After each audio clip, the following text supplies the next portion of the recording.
2025 में पाकिस्तान का असली इशू क्या है?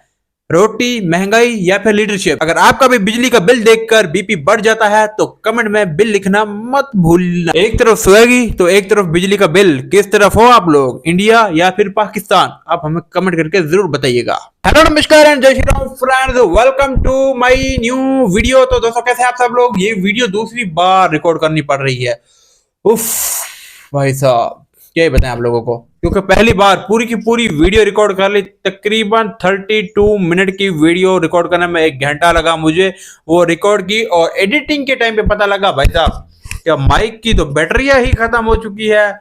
इसने तो कुछ रिकॉर्ड ही नहीं किया भाई साहब, सिर्फ मुंह हिल रहा है और वॉइस आई ही नहीं।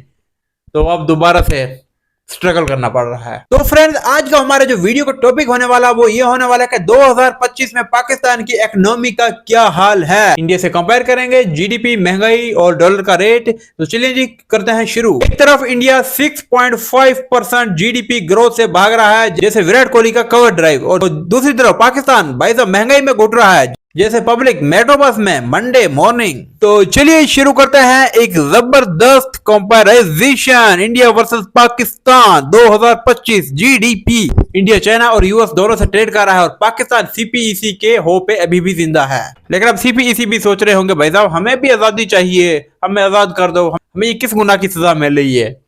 अब हम आते हैं जी इंडिया की इकोनॉमी के बारे में। अगर इंडिया की इकोनॉमी की बात करें तो जीडीपी ग्रोथ 6.5% है और मार्च 2025 तक 7.4% तक चली गई है। मतलब इकोनॉमी भी जिम जा रही है और प्रोटीन और शेक पी रही है, तभी तो फूल ही जा रही है भाई इंडिया की इकोनॉमी। क्या ही बात है।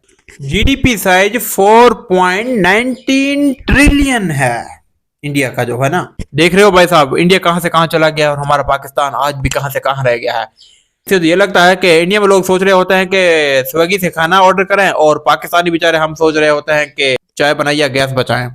इंडिया स्टार्टअप में पैसा डाल रहा है और पाकिस्तान चाय में पानी डाल रहा है। क्या बात है। मुझे लगता है कि पाकिस्तान की यूथ के पास टैलेंट तो है, लेकिन सिस्टम को रिबूट करना होगा। जंग जीतने से ज्यादा जरूरी है इकोनॉमी को जीतना। आप बताओ, इंडिया और पाकिस्तान इकोनॉमी में अगर एक दूसरे के अगेंस्ट T20 मैच खेलेंगे तो पहले कौन जीतेगा, इंडिया या फिर पाकिस्तान?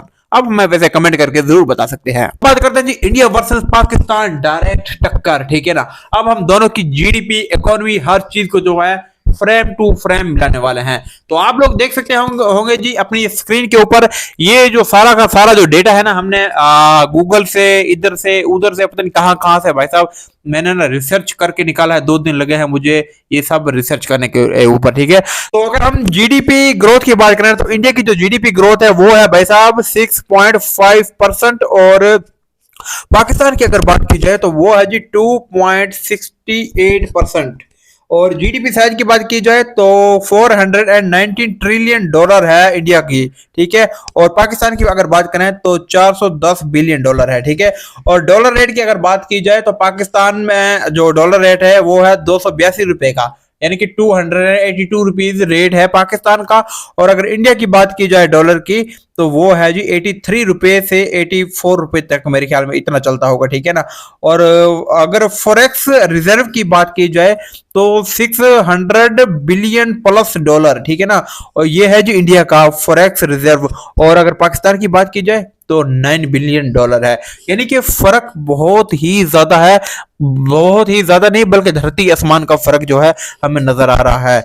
और पेट्रोल प्राइस की बात की जाए तो अगर पाकिस्तान की बात करें तो पाकिस्तान में जो पेट्रोल की प्राइस है ना वो इस वक्त है जी 260 रुपए से 270 रुपए लीटर के हिसाब से।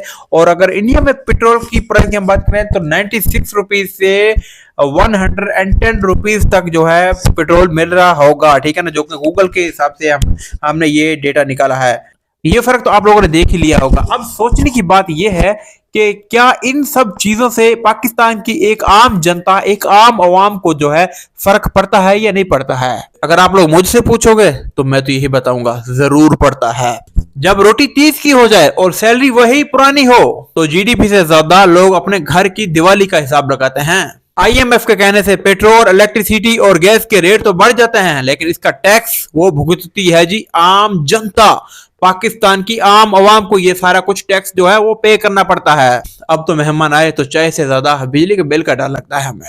इंडिया में लोग इकोनॉमी डिस्कस करते हैं जी ट्विटर स्पेस के ऊपर, और पाकिस्तान में लोग महंगाई के डिस्कस करते हैं तंदूर की लहन के बाहर। जब रोटी लेने के लिए जाते हैं ना तो तंदूर की लहन के बाहर जो है डिस्कस होती है, भाई रोटी इतनी ज्यादा महंगी हो गई है, आटा इतना ज्यादा महंगा हो गया है, सब्जी इतनी ज्यादा महंगी हो गई है। अगर बंदा, एक आम बंदा अगर शहर के अंदर मेहनत मजदूरी करके आटा खरीदेगा तो वो कितना आटा खरीदेगा भाई साहब। आटा खरीदने के अलावा और भी बहुत सारा घर का राशन खरीदना होता है कि नहीं होता है। इसलिए लोग यही सोचते हैं कि वो रोटी बनाई जाकर तंदूर से लेकर आए, ठीक है ना। तो वो भी अब तो 15 से 20 या 30 रुपए की जो है पाकिस्तान के अंदर मिल रही है, तो अब आम बंदा क्या ही करेगा। तो भाइयों और बहनों, आप हमें ये बताओ कमेंट करके 2025 में किसकी इकोनॉमी सबसे ज्यादा मजबूत है? इंडिया जो कि जीडीपी में सबसे आगे भाग रहा है, या पाकिस्तान जो कि महंगाई के रिकॉर्ड पे रिकॉर्ड तोड़ते जा रहा है? भैया कमेंट करो आप हमें, आटा चीनी और जीडीपी किसका रियल स्ट्रगल है। लाइक करो अगर आप भी महंगाई के अगेंस्ट में हैं तो। सब्सक्राइब करो चैनल को, वरना अगली बार पेट्रोल का प्राइस सुनकर शौक लग जाएगा और हम नहीं होंगे एक्सप्लेन करने के लिए। मिलते हैं हम एक नेक्स्ट वीडियो के अंदर, तब तक आप अपनी जीडीपी से ज्यादा ईएमआई नंबर का भाई साहब ख्याल रखो।